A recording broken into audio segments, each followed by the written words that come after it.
Hi everyone, back with me again in this channel. So on today's tutorial, I'm going to show you how you can create a smooth panning effect on CapCut. So first, just add your clips and go to video effects. Find the nightclub category and from here select the play pendulum effect. Adjust the effect. So for the intensity, adjust it into 8.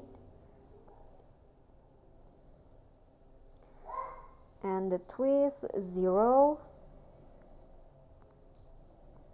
sharpen 0, and speed 100.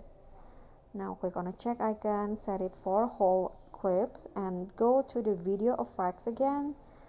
Click on the lens category and now select the mini zoom effect. Okay, this one, and adjust the speed to only 2.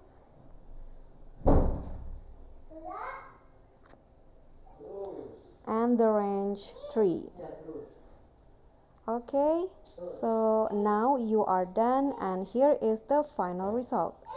Okay, so that's all from me. Thank you guys so much for watching. Don't forget to like, comment, subscribe, and also click on the thanks. Bye.